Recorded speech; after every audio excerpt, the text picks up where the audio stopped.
এই শুদ্ধ ভক্ত বৈষ্ণবরা ভবরোগ থেকে মুক্ত হয়েছে। এই লোভ লালসা যশ খ্যাতি পূজা প্রতিষ্ঠা, এদের এই ভব শশুক বাসনা, এই রোগ সেরেছে। ওদের কাছে গেলে ওরাই বলে দেবে আমার এই রোগ শুধু সারেনি, আমি পুষ্ট হয়েছি। বৈষ্ণবের নিকটে ঔষধ আছে, তাদের চরণ ধুলি হলো অনুভূতির ঔষধ। রাধে রাধে কৃষ্ণ ভক্ত বৃন্দ, হরিকথা 705 চ্যানেলটি সাবস্ক্রাইব করুন। আমাদের একটু ভেতরে প্রবেশ করতে হবে। ঠাকুরের কথা শুনবো, কিন্তু কাল বলছিলাম ঠাকুর শুদ্ধা ভক্তি দিতে এসছেন। এটা কি? এগুলো জানলে আপনার ভক্তিতে পথ জানতে হবে। তো যেখানে পৌঁছাতে চান সেটা পথ নির্দেশিকা জানতে হবে না, কিভাবে পৌঁছাতে হবে। তা আমরা শুদ্ধা ভক্তি চাইছি, সেটা কোথায় কিভাবে পাওয়া যায় সেটা শুনুন। ওখানে বোঝাটা ফেলে দিলেন, কিন্তু নগদ কিছু পেলেন, আনন্দ নামক নগদ কিছু পেলেন। কিন্তু মানুষ তো আনন্দ চায়, পরানন্দ প্রেমানন্দ চায়। সেটা কোথায় হলো? সেটা মুক্তিতে। ওই জন্মাতে হলো না, মৃত্যুবরণ করতে হলো না, আর কর্মফল ভোগ করতে হলো না। কিন্তু নগদ পাওয়াটা কি?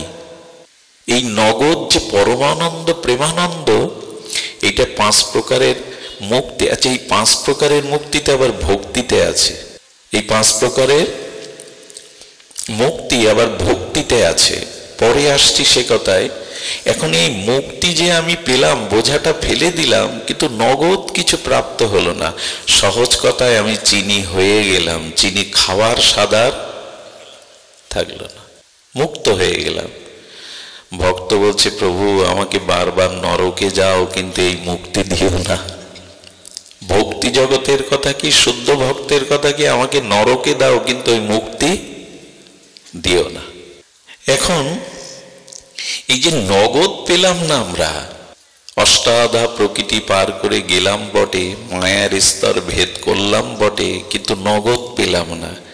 এই নগদ প্রাপ্তিটা একমাত্র শুদ্ধা ভক্তিতে হয়।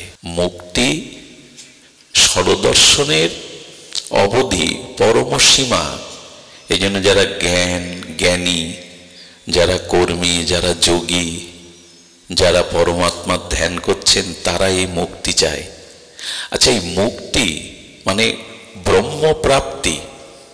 এই ব্রহ্মপ্রাপ্তি, কিন্তু ব্রহ্মের মধ্যে আনন্দ নেই, ব্রহ্মের মধ্যে ভক্তি রস আনন্দ নেই।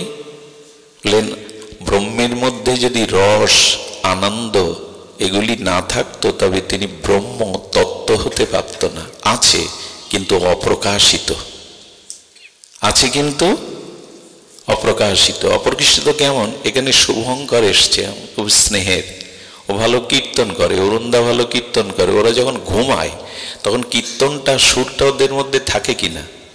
কীর্তনটা সুরটা, ওই অভিজ্ঞতাটা, সুরতালটা থাকে তো ওদের মধ্যে, কিন্তু তখন ওরা ঘুমিয়ে পড়েছে। তখন কি ওদের সুর কীর্তন শুনতে পাবো? কিন্তু উনি যখন ব্যাসাসনে এসে কীর্তন করলেন, তখন ওই মানুষের মধ্যে তার কীর্তন, তার সুরালাপা, তার সুরসঙ্গীত প্রকাশ হলো। তেমনি ব্রহ্মের মধ্যে যদি আনন্দ না থাকতো, রস না থাকতো, তিনি তত্ত্ব তো ব্রহ্ম হতে পারতেন না। কিন্তু সেগুলো অপ্রকাশিত, ঘুমিয়ে পড়া। এই জন্য ব্রহ্ম, আত্মা, ভগবান ত্রিবিধ প্রকাশে।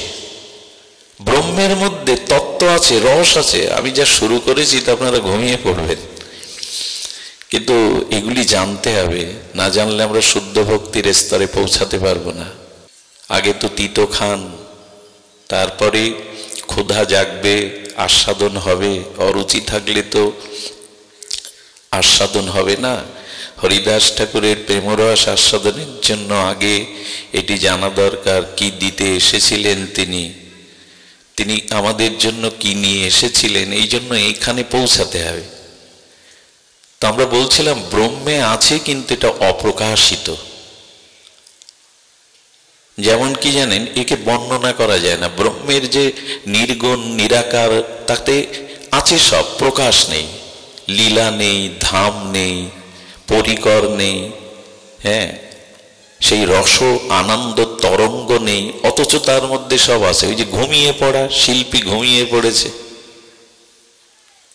এই জন্য ওইখানে ভক্তরা যেতে চায় না, ওখানে লীলা নেই, ধাম নেই, রূপ আনন্দ নেই, অথচ ঘুমন্ত ওইখানে।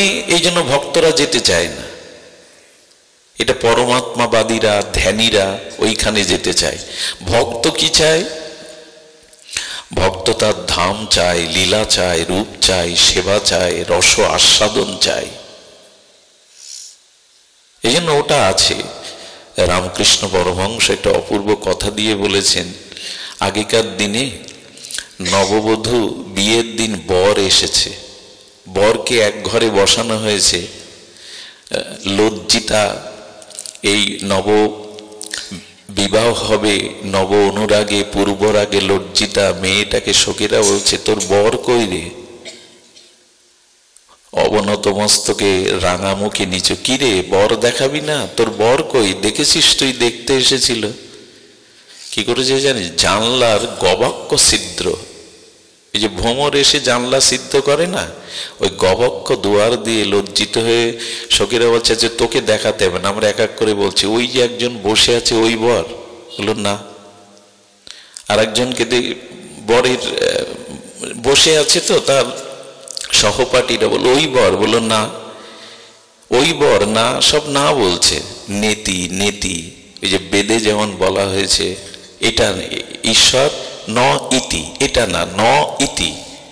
যখন বরের দিকে সখীরা আঙুল তুললো, ওই বর সবার মাঝখানে বসে আছে, কি সুন্দর দেখাচ্ছে, তখন মাথা নিচু করে হাসছে, তখন আর না বলছে না।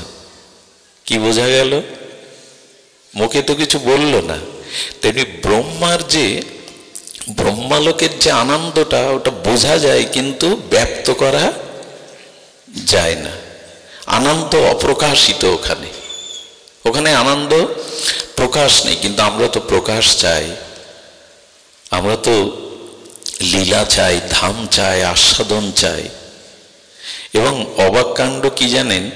এরকম অনন্ত ব্রহ্মাণ্ডে, এরকম অনন্ত বিশ্ব ব্রহ্মাণ্ডে চতুর্দশ ভুবনে ভগবানে কোথাও না কোথাও বাল্যলীলা করছেন, রাসলীলা করছেন, ব্রজলীলা করছেন। লীলা কিন্তু নিত্য চলছে। আপনি যখনই ভজন করতে করতে ওই স্তরে পৌঁছালেন, তখন এমন কোন চতুর্দশ ব্রহ্মাণ্ডের এমন এক পৃথিবীতে আপনাকে জন্ম দেবে, যে পৃথিবীতে ভগবান এখন লীলা বিলাস করছেন। লীলা কিন্তু নিত্য। সূর্য এখন আমাদের বাংলাদেশের আকাশে নাই বলে সূর্য আকাশে নাই এমন, বর্ষচক্রে আমেরিকায় এখন দিন, তার মানে সূর্য আমার আকাশে নাই বলে সূর্য আকাশে নাই। তেমনি লীলা নিত্য। এরকম চতুর্দশ ব্রহ্মাণ্ডে, অনন্ত কোন ব্রহ্মাণ্ডে, ভারতবর্ষের কোথাও বৃন্দাবন, আর সেখানে তিনি লীলা করছেন। লীলা নিত্য। ওইখানে যাওয়ার যদি ভজন হয়, তাহলে আপনি ওই লোকে জন্মিয়ে ওই লীলাতে প্রবেশ করতে পারবেন। সকালবেলা এক মা উনান জ্বেলেছে, উনানে অগ্নি, উনান জ্বেলেছে মানে উনানে অগ্নি জ্বেলেছে। সে যদি দাবি করে এই পৃথিবীর মধ্যে প্রথম আমি অগ্নি জ্বাললাম, তার বলাটি কি ঠিক হলো? কত জায়গায় এমনি অগ্নি জ্বলছে। তেমনি ভগবান এসেছিলেন দাপরে আমাদের বৃন্দাবনে, উনি নাই এমন নাই। এরকম কোন অনন্ত ব্রহ্মাণ্ডে কোথাও তিনি এখন নিত্য লীলা। আমি সকালে আগুন জ্বেলে দাবি করতে পারি না আমি প্রথম আগুন জ্বালালাম। অনন্ত তার লীলা, অনন্ত তার মহিমা। ওনারা চলে যাচ্ছেন কেন? জয় রাধে। মুক্তি 5 প্রকার, কিন্তু ভক্ত এগুলি এই মুক্তিতে, ওই যে বললাম লীলা নেই, রূপ নেই, অপ্রকাশিত নেই না, অপ্রকাশিত অবং মনসগোচর। আপনাদের আর কষ্ট দেব না, ফিরে আসি। ভক্ত তাহলে কি চায়? হরিদাস ঠাকুর আমাদের কি দিতে এলেন? বলেন মহাপ্রভু আমাদের জানালেন এই সব ভক্তদের চাওয়া পাওয়া নয়। কি চাওয়া? দিয় মানাং না গৃহন্তি বিনা মত সেবনং বিনা। রূপ গোস্বামী পাদের ভক্তির অসমৃত সিন্ধুতে বলছেন এবার ভক্ত কি চায়, শুদ্ধ ভক্তি কি?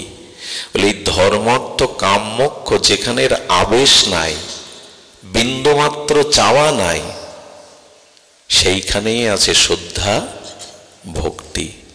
ধর্ম অর্থ কাম মুক্তির কোনো কিছু মনে পাওয়া তো দূরে থাক, এদের স্পর্শ আভাসও যাদের চিত্তে লাগবে না তারাই শ্রদ্ধা ভক্তির অধিকারী। ধর্ম অর্থ কাম মোক্ষ এই আশাগুলিকে পিশাচি বলেছে রূপ গোস্বামী। ভূতে যখন কারো ঘাড়ে লাগে, ভূত আছে কিনা আমি জানি না, পিশাচি বা ভূত প্রেতাত্মা যদি কারো ঘাড়ে লাগে দেখবেন সে খায় বেশি, তার স্বাস্থ্য শুকায় থাকে না। বলে এত বেশি খায় তো স্বাস্থ্য হচ্ছে না কেন? বলে ওর মধ্যে থেকে ওই পিশাচি খাচ্ছে, ওকে ধীরে ধীরে মৃত্যুর কবলিত করে ফেলছে, খাচ্ছে ওই পিশাচি। তেমন আমার ভিতরে যখন ধর্মত্ব কাম মোক্ষ এই মুক্তির ইচ্ছা থাকবে, ওগুলো কিন্তু পিশাচি না, ইচ্ছাটা।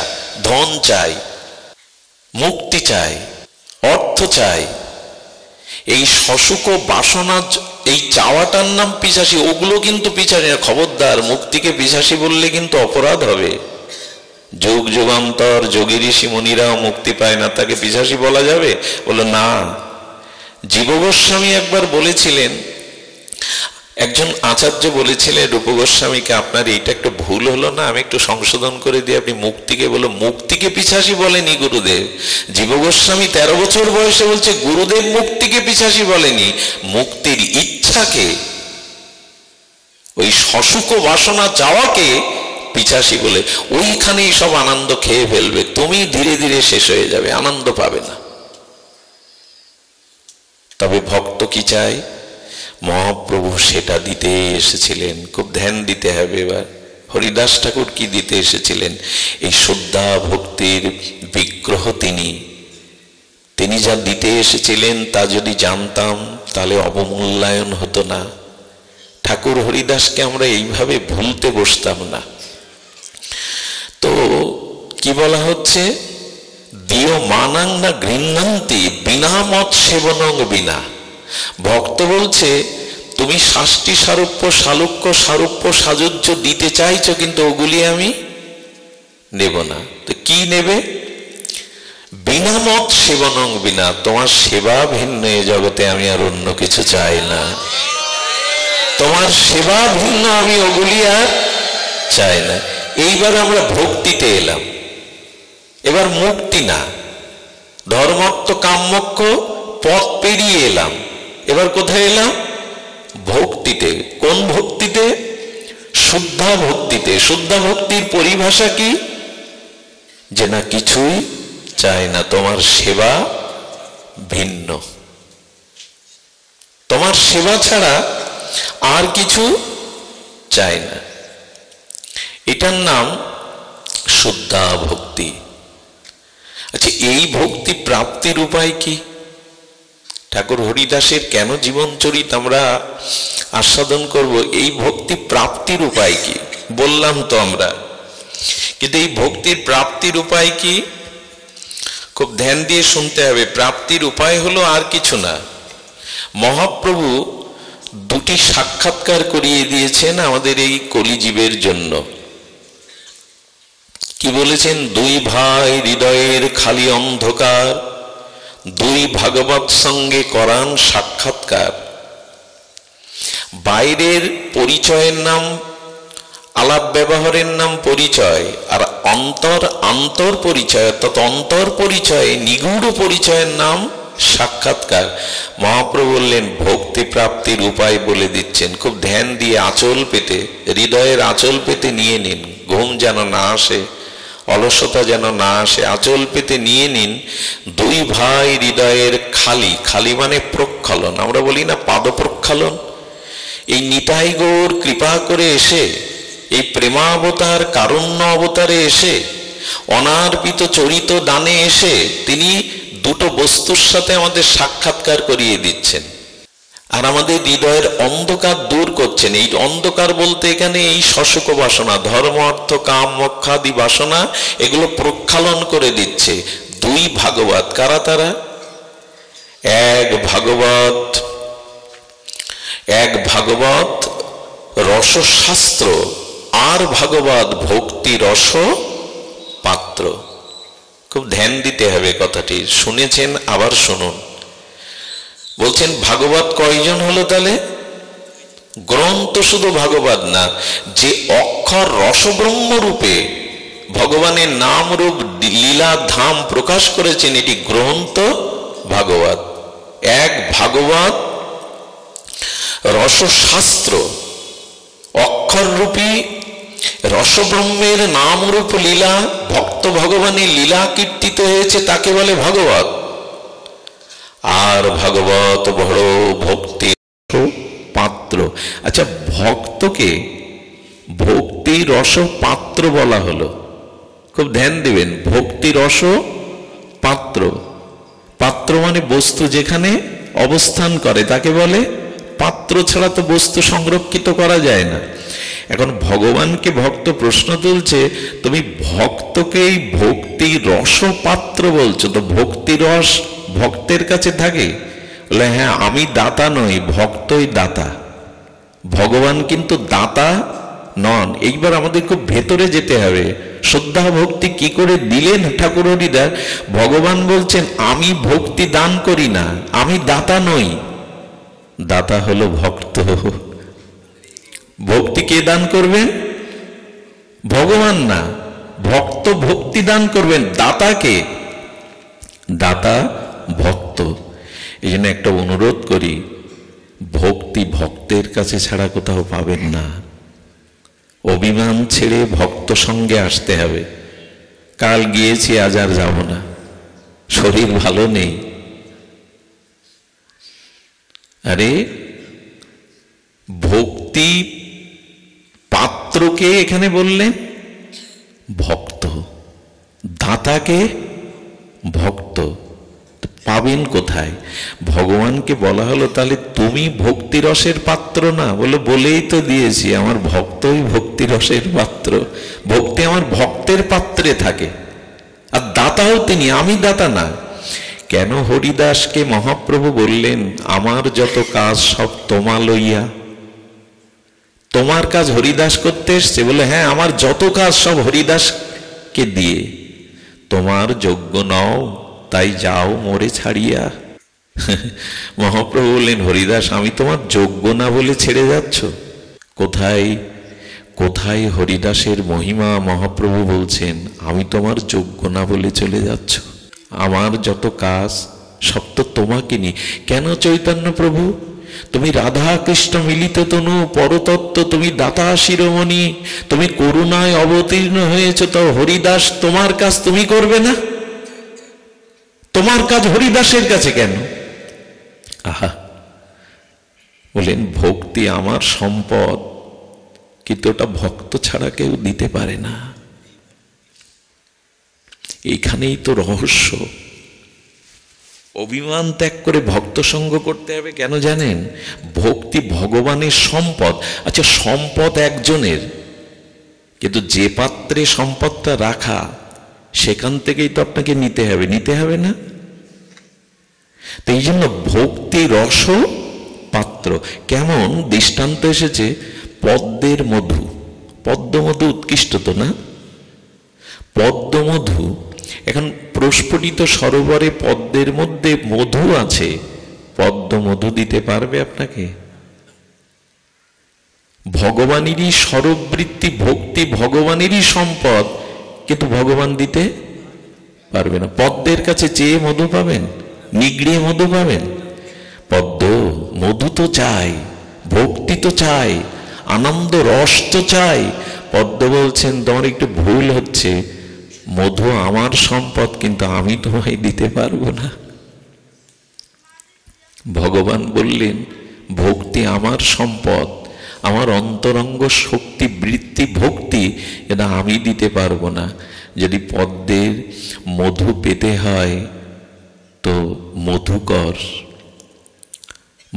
মৌমাছির কাছে যাও, মধুকর মৌমাছির কাছ থেকে পেতে হবে। মৌমাছি ফুল থেকে মধুটা নিয়ে একটা মধু চক্র তৈরি করে। তো বলছেন এই জন্য ভক্তের কাছে যাওয়া হচ্ছে। মধুর চাকে গেলে মধু পাবেন?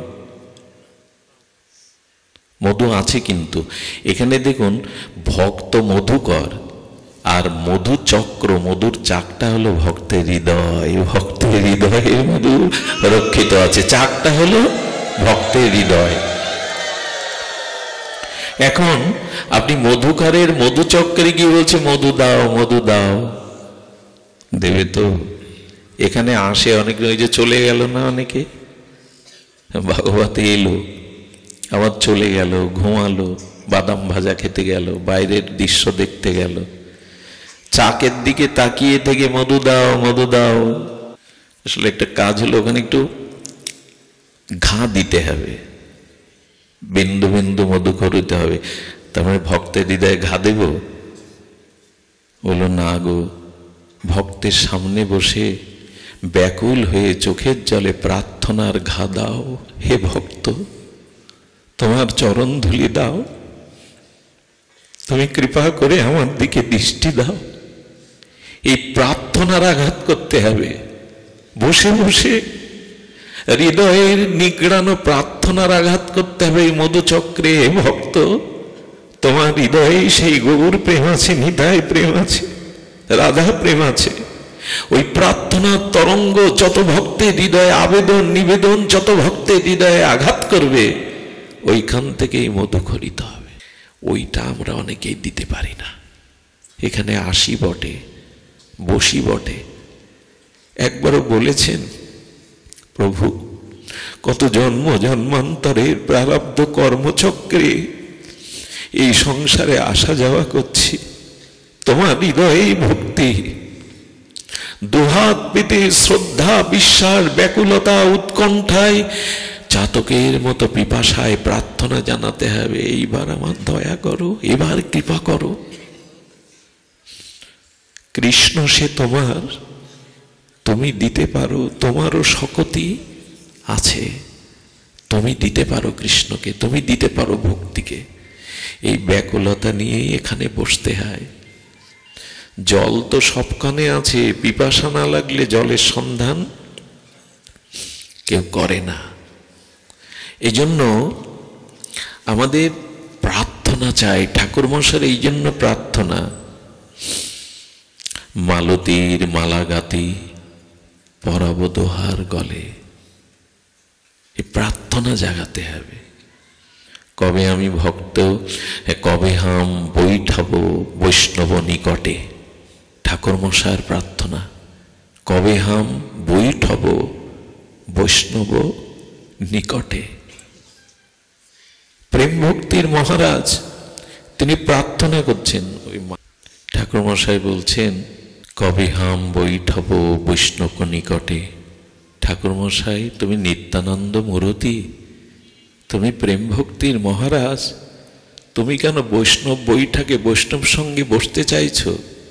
বলে কেন জানেন, কারো যদি রোগ হয়, সেই রোগটা কেমন করে নিরাময় হয়, ধ্যান দিয়ে শুনুন, সেই রোগটা কি করে নিরাময় হয়, তখন সে কি খোঁজে জানেন? এই রোগ আগেকার হয়েছে, আর এই রোগ সে কোথা থেকে কোন ওষুধে কোন ডাক্তারের কাছে সেরেছে, এর সন্ধান নেই না আমরা? নেই কিনা? আমার রোগ হলে মনে করি এই রোগটা আগে কার হয়েছিল, কোথা থেকে কোন ওষুধে সেরেছিল, খোঁজ নেয়। খোঁজ নিয়ে ওই রোগীর যে নিরাময় হয়েছে তাকে বলে আপনার রোগ হয়েছিল, কিভাবে নিরাময় হয়েছিল আমাকে সন্ধান দিন। এই শুদ্ধ ভক্ত বৈষ্ণবরা ভবরোগ থেকে মুক্ত হয়েছে। এই লোভ লালসা যশ খ্যাতি পূজা প্রতিষ্ঠা, এদের এই ভব শশুক বাসনা, এই রোগ সেরেছে। ওদের কাছে গেলে ওরাই বলে দেবে আমার এই রোগ শুধু সারেনি, আমি পুষ্ট হয়েছি। বৈষ্ণবের নিকটে ঔষধ আছে, তাদের চরণ ধুলি হলো অনুভূতির ঔষধ, তাদের চরণ ধুলি হলো এই ঔষধ। ওদের রোগ সেরেছে, এই জন্য ওদের কাছে গেলে বলবে যাও বৈষ্ণব নিকটে তাদের চরণ ধুলি অঙ্গে মাখো। এটা ধুলি নয়, এটি ধুলি নয়, এটি মহা ঔষধি।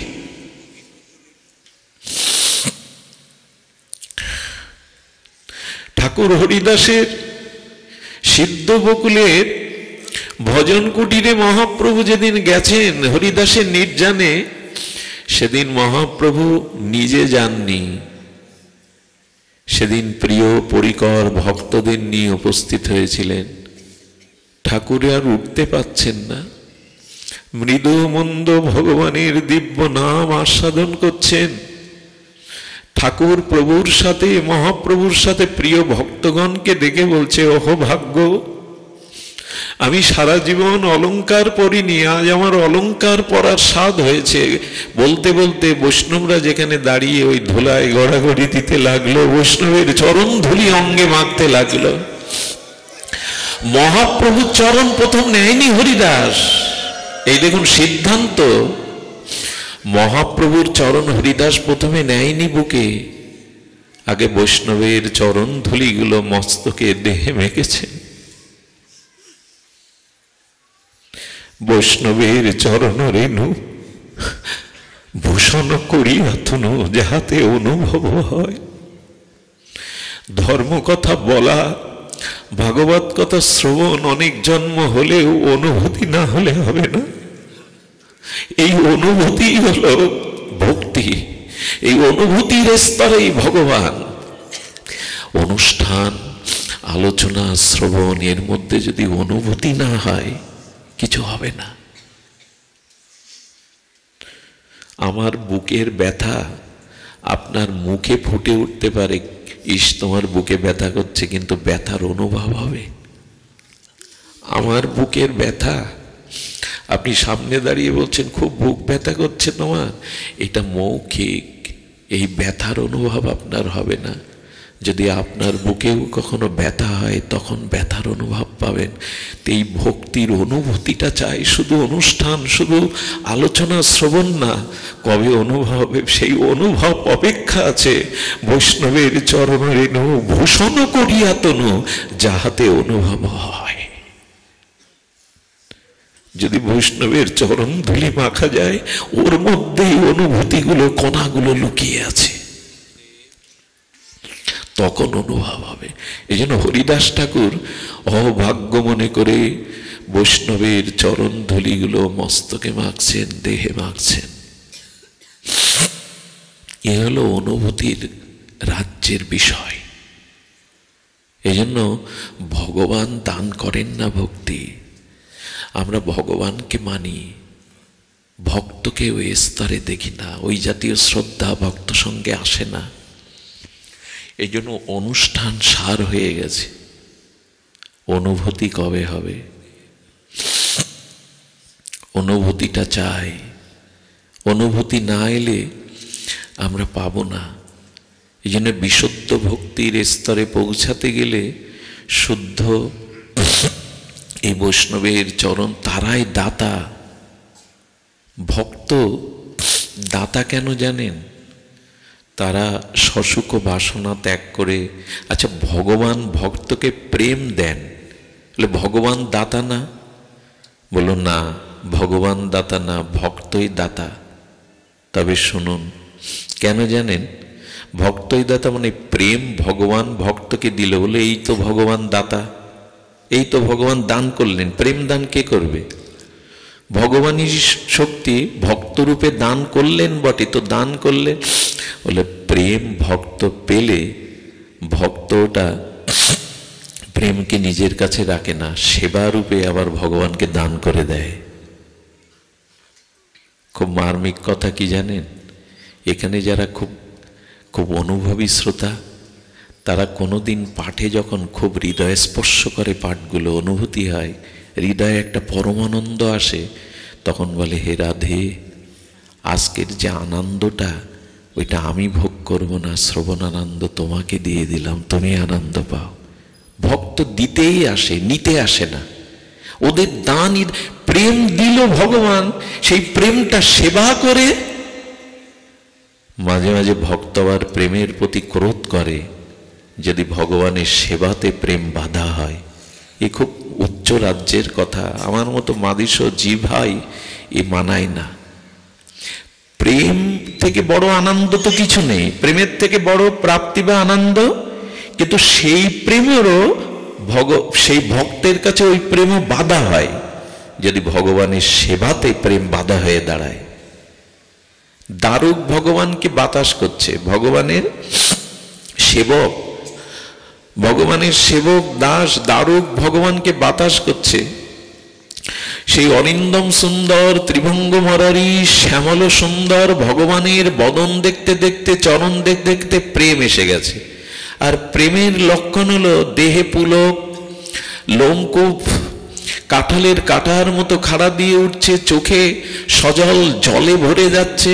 যখন কম্প আসছে, পুলক আসছে, অশ্রু আসছে, স্বরভঙ্গ আসছে, তখন ভগবানকে দেওয়া পাখাটা কাঁপতে কাঁপতে পড়ে গেল। সেবাটা বন্ধ হলো কিসের কারণে? প্রেম এলো ভগবানকে তার অপরূপ মাধুর্য দর্শন করে, আর প্রেম আসাতে তার সেবা হাতার পাখাটা পড়ে গেল। সঙ্গে সঙ্গে প্রেমের প্রতি ক্রোধ হয়। প্রেম তো সান্দ্রানন্দ, আনন্দ ঘনীভূত। প্রেম হলো সান্দ্রানন্দ, পরমানন্দ। সেই আনন্দে কারো ক্রোধ হয়? কখনো হয় না। কিন্তু এটা আশ্চর্য আমাদের এই গৌড়ীয় দর্শন। বললেন প্রেমেও ক্রোধ হচ্ছে। নিজের প্রেমকে গালি দিয়ে বলছেন সেবানন্দ যদি প্রেমানন্দ বাঁধে, সেবানন্দ যদি প্রেমানন্দে বাঁধে, সেই প্রেমানন্দ ভক্তের হয় মহাক্রোধে। প্রেম কেন এলি? তার সেবা বন্ধ হয়ে গেল। প্রেম কেউ পর্যন্ত, এই জন্য ভক্ত নিতে চায় না, ভক্ত কি করছে? দিতে চান। ভক্ত দাতা, ভগবান দাতা নন। প্রেমটাকেও পর্যন্ত ক্রোধ করে বললেন কেন আসবি তুই? সেবা তো বন্ধ হয়ে গেল। দিও মানাং না গৃহ্ণন্তি বিনা মত সেবনং বিনা। তোমার সেবা ভিন্ন আমি কিছু চাই না। এই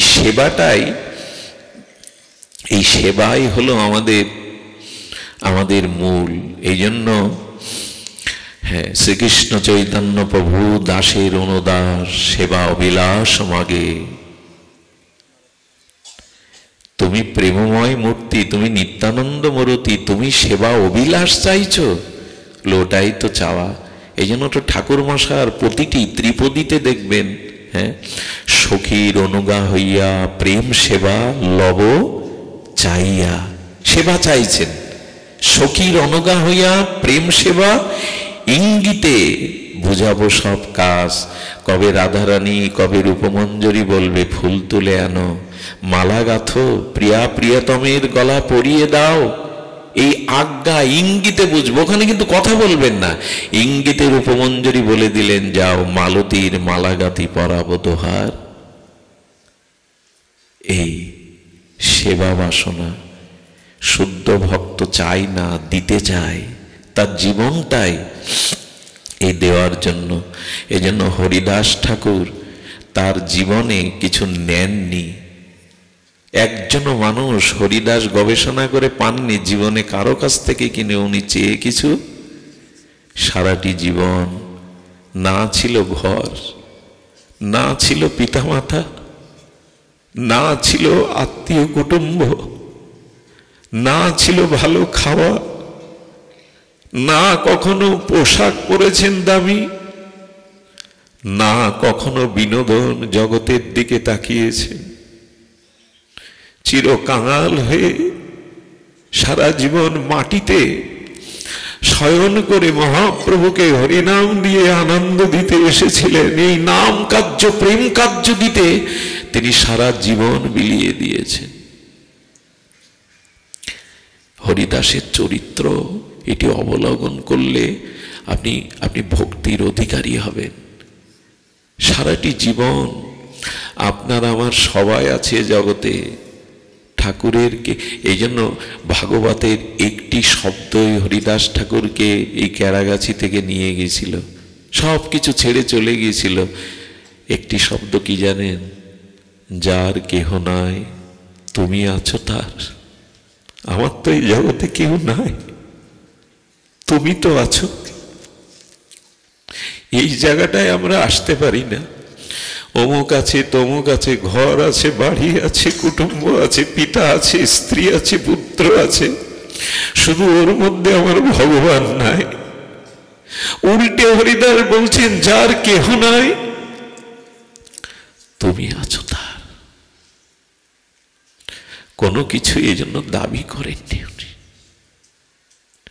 তবে হ্যাঁ, চাননি বলা ভুল হলো, চেয়েছিলেন। হরিদাস ঠাকুর জীবনে একবারই চেয়েছিলেন, তাও তার প্রিয় পরমের কাছে।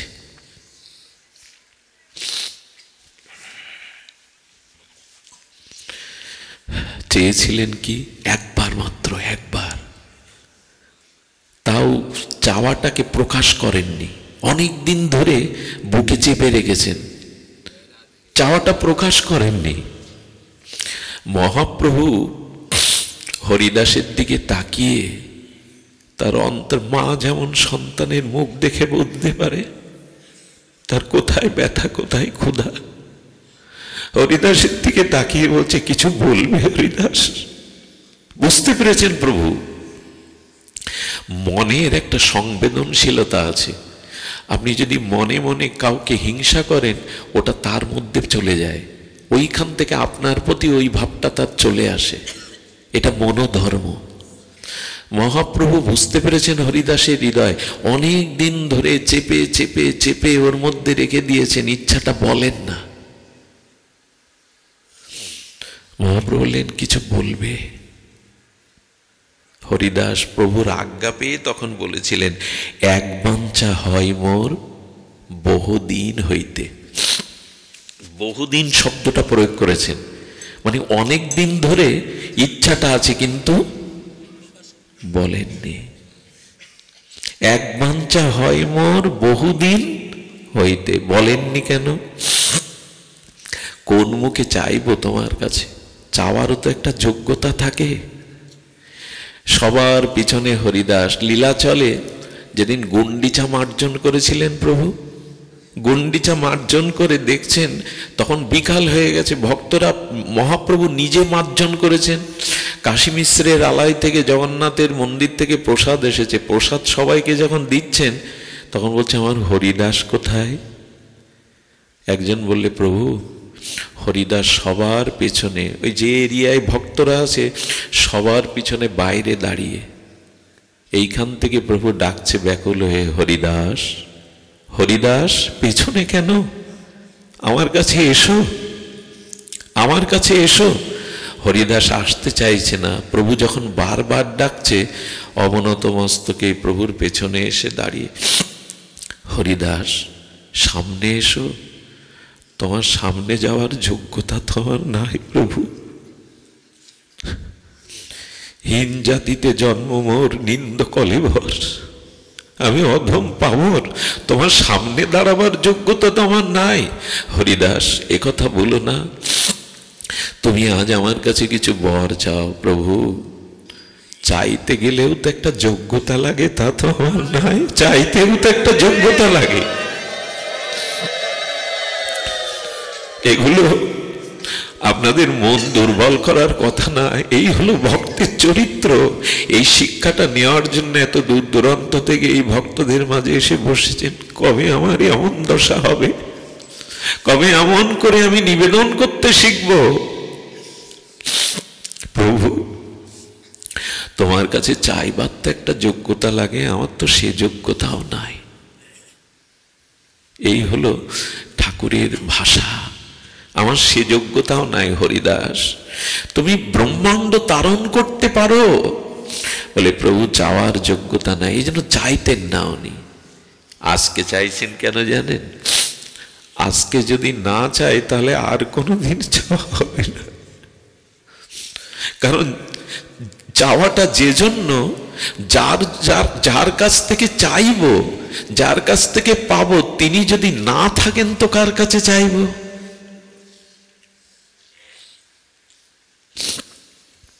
খুব মনে পড়ে, মাঝে মাঝে মনে হয়, আচ্ছা এই সুজন বিজন যদি এখানে না থাকে, আগামী বছর তো এমনি পরিবেশ পাবো না, অন্য কোথাও হয়তো হবে, এই পরিবেশ তো এইভাবে পাবো না। হরিদাস চাইলেন না। আজকে চাইছেন কেন? চাওয়ার যোগ্যতা নেই, তা আজকে চাইছো কেন? বলে চাইছে এই কারণে, চাওয়ার মানুষটা যদি আর না পায়, কার কাছে চাইব? এক বাঞ্ছা হয় মোর বহুদিন হইতে, লীলা সম্বর্বে লয় মোর চিতে। মহাপ্রভুর বুক কেঁপে উঠেছে। মহাপ্রভুর বুকে তরঙ্গ হচ্ছে।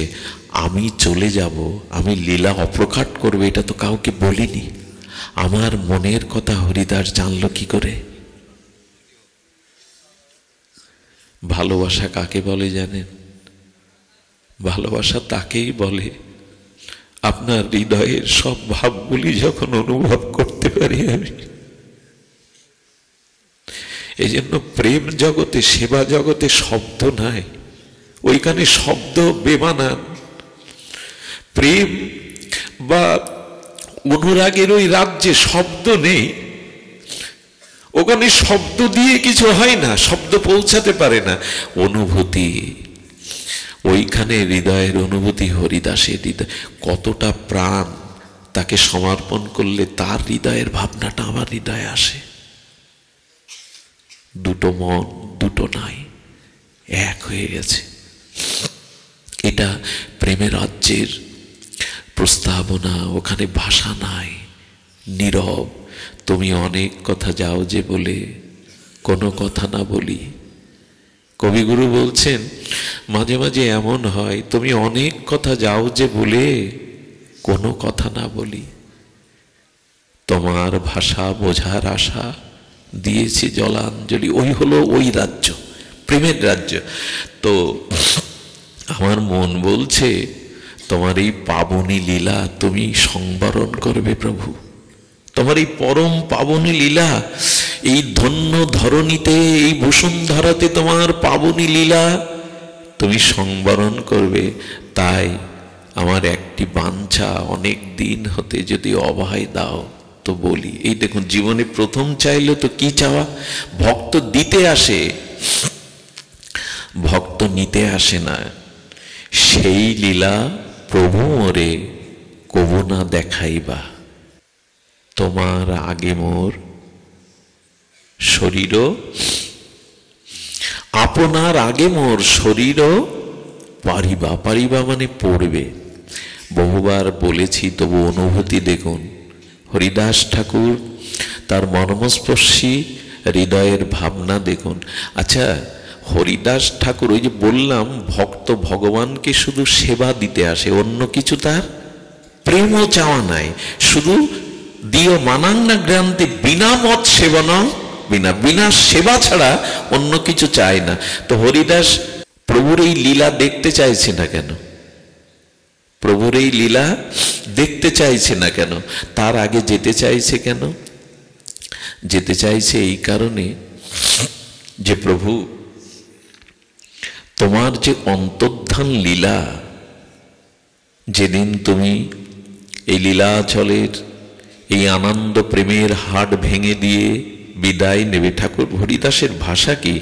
লীলাচলের গগনের আনন্দ সূর্য যেদিন অস্তমিত হবে, জগন্নাথের দেউলের আনন্দ প্রদীপ যেদিন নিভে যাবে, থেমে যাবে রথাগ্রে নিত্যন, থেমে যাবে সংকীর্তন, থেমে যাবে গৌর বলা এই আনন্দ নিকেতন, সেদিন সেই গণ্ডিচা মন্দির লীলা, সেই মার্জনাদি লীলা, ভক্ত সঙ্গে ইষ্ট গোষ্ঠী লীলা, সর্বদামোদর রামানন্দ সাথে তোমার সেই গম্ভীরার প্রেম আস্বাদন যেদিন থেমে যাবে জগতে, সেই অন্ধকার দিনে, সেই ভয়ঙ্কর দিনে, সেই অভিশপ্ত হাহাকারের দিনে, যেদিন আনন্দের প্রেমের হাট ভঙ্গ হয়ে ভক্তবৃন্দ হাহাকার করবে, সেই হাহাকার অহংকারের দিন আমি দেখতে চাই না। কাকে সুখ দিতে চাইছেন? যে প্রভু তোমার অদর্শন আমি ওই হাহাকারের দিন আমি দেখতে চাই না। দেখুন, ভগবানের বিরহটা তার বুকে বাজবে, এটা দেখতে চান না তিনি। মায়ের কোলে সন্তানের লাশ মা দেখতে চায়, পারে আপনজনকে ভাবে চলে যেতা দেখে। হ্যাঁ, এই জন্য মহাপ্রভু মনে মনে বললেন, আগে এসেছিলে আগে যাবে বলে, আগে এসেছিলে আগে যাবে বলে। আচ্ছা হরিদাস, আমার যত কাজ সব, মহাপ্রভুর কাজ সব হরিদাসকে দিয়ে কেন? আর কেউ নেই তোমার? তোমার মহাপ্রভু, তোমার আর কেহ নেই? এত বড় বড় মহা অনুভবী মহারথীগণ আছে, রায় রামানন্দ, স্বরূপ দামোদর, বক্রেশ্বর, সবাই তো আছে, তো সব কাজ হরিদাসকে নিয়ে কেন? কেন জানো? আমি জগতে দুটি জিনিস দিতে এসেছিলাম, নাম আর প্রেম। এই নাম আর প্রেম সারাটি জীবন হরিদাস এই নিষ্কিঞ্চন বিশুদ্ধ শুদ্ধ প্রেম আর ভক্তি রাধার আশ্রয় আর নামের সাথে আমার প্রেম দান, এই দুটি। নামাচার্য তো নিত্যানন্দ প্রভু নন, মহাপ্রভু কি নামাচার্য? কে নামাচার্য? তা প্রভু এই যুগে যুগ ধর্ম কি আনলেন? নামই তো। নামটাকে সরিয়ে দিন, এই যুগে অন্ধকার ছাড়া আর কিছু। আমি মাঝে মাঝে বলি, মহাপ্রভু যুগ ধর্ম হরিনাম করেছেন, এটা কোনো সম্প্রদায় বাদ দিতে পারেনি। এই যুগে অন্তত, এই কলিহত যুগে হরিনাম ছাড়া কোনো সম্প্রদায় সংকীর্তন বাদ দিতে পারেনি। সৎসঙ্গের শ্রী শ্রী ঠাকুর অনুকূল চন্দ্র, তিনি গাইতে গাইতে বলে বসেছেন, তিনি ভক্তদের নিত্য প্রার্থনায় জয় রাধে রাধে, কৃষ্ণ কৃষ্ণ গোবিন্দ গোবিন্দ বলরে, রাধা গোবিন্দ নামটি বদনে লয়ে নয়ন নীরে সদা। কে বলছেন এ কথা? হরির নাম পরম ব্রহ্ম, জীবেরই মূল ধর্ম। কই নাম ছাড়া তো দেখবেন ইস্কন মন্দিরে, গৌড়ীয় মঠে শুধু নয়, ভক্ত বৈষ্ণব গৃহে শুধু নয়, আপনি প্রণাম মঠে চলে যান, ভারত সেবাশ্রমে চলে যান, রামকৃষ্ণ মিশনে চলে যান, সন্ধ্যাবেলায় দেখবেন হারমোনি, তবলা, খোল, করতাল নিয়ে আরতি কীর্তন হচ্ছে। কীর্তন ধর্মকে এই যুগে বাদ দিতে, আর আমাদের ওরাখান্ডির হরিচাঁদ গুরুচাঁদ, তারা ডঙ্কা বাজিয়ে উন্মত্ত মত্ততায় সেই হরিনামিত করছে, হরিবলিত বলছে। কেউ নাম দিতে বাদ দিতে পারেনি, কারণ এটা যুগ ধর্ম, এটা প্রত্যেকটি জীবের ধর্ম, হরিনাম সংকীর্তন। এই কাজটি হরিদাসের দ্বারাই মহাপ্রভু করালেন। হরিদাসের দ্বারাই করেন নামের মহিমা প্রকাশ। কার দ্বারা নামের মহিমা প্রকাশ করছে? হরিদাসের দ্বারা। নাম ভিন্ন, এই যুগে অন্য গতি নাই, তো বলা আছে নাস্তেব্য নাস্তেব্য নাস্তেব্য গতির অন্যথা বলেছেন। তো সেই নাম কে দিল জগতে? নামাচার্য রূপে নাম দেওয়ার অধিকারী কে? ঠাকুর হরিদাসের মতো বিরক্তি প্রধান, বৈরাগ্য প্রধান, দন্য প্রধান। তারই আমরা এত নাম 24 প্রহার 16 প্রহার করছি বটে, কিন্তু আমাদের নাম ক্রিয়াশীল হতে বিলম্ব হচ্ছে কেন? কারণ যে রূপে লইলে নাম প্রেম হয়, সেই রূপে আমরা নাম নিচ্ছি না। যে রূপে লইলে নাম প্রেমের উপচায়, তাহার স্বরূপ লক্ষণ শুনো স্বরূপ রামরায়। মহাপ্রভু শ্রীমুখেই বলছেন, যেভাবে নাম নিলে প্রেম হবে সেইভাবে নাম নাও। আর এই ত্রিনাদবী শ্লোকের মূর্তি হলেন হরিদাস। দৈন্যে দয়া অন্যে মান প্রতিষ্ঠা বর্জন, চারিগুণ গুণী হইয়া করহ কীর্তন। প্রতিষ্ঠা বর্জন করে কীর্তন করতে বলেছেন। এটা কে করেছে? ঠাকুর হরিদাস। নিজে কখনো কোনো সম্মান বা প্রতিষ্ঠা চাননি। এইভাবে কীর্তন করি তো আমরা, কিছু মনে করবেন না। অষ্টপ্রহার, 56 প্রহার, 24 প্রহরে দল আনা হয়, তার মধ্যে সব থেকে নামি দল তাকে নামানো হয় কখন? কখন নামানো হয়? যখন আসরে শ্রোতা ভরা থাকে, হয়তো 8টা 10টা। কেন তাদের ওই সিলেক্টেড করে ওইখানে নামানো হয় কেন? 70,000 টাকা দিয়ে দল এনেছি, এদের নাম শুনলে কমিটির বাহবা করতে যাবে, কত দামি দল এনেছে। রাত 2টোই যারা নাম করতে উঠলো, তারা বুঝি নাম করলো না। প্রতিষ্ঠা চায়, আমাকে এই সময়টা দিতে হবে, আমি তো যেন তেন শিল্পী নই, আমি বাংলা বিখ্যাত, ভারত বিখ্যাত শিল্পী, আমাকে এই সময় দিতে হবে, দর্শক যেখানে বেশি। নাম কি তুমি শ্রোতাদের শোনাতে এসছো, না যার নাম তাকে শোনাতে এসছো? বলছেন প্রতিষ্ঠা বর্জন। প্রতিষ্ঠার লোভে যদি নাম সংকীর্তন করতে বসে, বললেন সেভাবে নাম নিলে প্রেম হবে না। আমরা প্রতিষ্ঠা ছাড়ি, আমাকে গাইতে দিল না, আমি বসে আছি এই তল্লাটে, আমার মতো কীর্তন আমাকে গাইতে দিল না। প্রতিষ্ঠা না ছাড়লে দন্য দয়া অন্যে মান প্রতিষ্ঠা বর্জন, চারিগুণ গুণী হইয়া করহ কীর্তন। এ বাণী আমরা স্মরণ করি তো। আমাকে সম্মান দেয় হয় না, আমাকে মালা দেয় না, আমি আর হরিবাসরে যাব না। প্রতিষ্ঠা চাই। হরিদাস ঠাকুরের জীবনে এই প্রতিষ্ঠা ছিল না। এই জন্য তিনি সারাটি জীবন এই দন্য দয়া অন্যকে মান দিয়েছেন। অন্যের মানের কথা কি বলবো? হরিদাস ঠাকুর জগতে অমানিত মানদ হয়ে সকলকেই মান দিয়েছেন। আর মান দেওয়ার জন্য তার দন্য দেখুন। দন্যে বলতে গিয়ে তিনি বারবার বলেছেন আমি পিপীলিকা। আচ্ছা, পৃথিবীতে পিপীলিকার সংখ্যা কত বলতে পারবো? জীববিজ্ঞানীরা বলতে পারবে গুণে? বলছে তার মধ্যে একটা পিপীলিকা মরলে প্রভু পিপীলিকা জাতির কি ক্ষতি হয়? আমার মতো একটা পিপীলিকা যদি চলে যায় তাতে কি ক্ষতি হবে তোমার? কোনো ক্ষতি হবে না। দেখুন, এই জায়গায় আসতে হবে আমাদের, তবেই এই কীর্তন মহাপ্রভু শুনবে, নিতাই চাঁদ শ্রবণ করবে। হ্যাঁ, হেলায় অবহেলায় নাম করলে একটা ক্রিয়া হবে, কোনো না কোনো জন্মে নাম ব্যক্ত হবে না, কিন্তু প্রেম পেতে গেলে কিন্তু এইগুলি, যেটা ঠাকুরের মধ্যেই আমরা প্রকাশিত দেখেছি, যে তিনি এই দন্য দয়া অন্য মানকে বর্জন করে, প্রতিষ্ঠা বর্জন করে এই নাম জীবনে কখনো কোনো প্রতিষ্ঠাই চাননি। আর গৌড়ীয় বৈষ্ণবের এটাই হলো আমাদের আচার্যদের অভিমত। মান চেয়েও না, প্রতিষ্ঠা চেয়েও না সুধীজন। এই জন্য ঠাকুরের মহাপ্রভুর অভীষ্ট পূরণ ঠাকুর হরিদাস কেন করতে এসেছেন?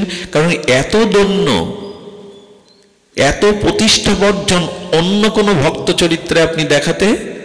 এই জন্য রূপ সনাতন যখন যেতেন লীলাচলে, কোথায় উঠতেন? ঠাকুর হরিদাসের কাছে।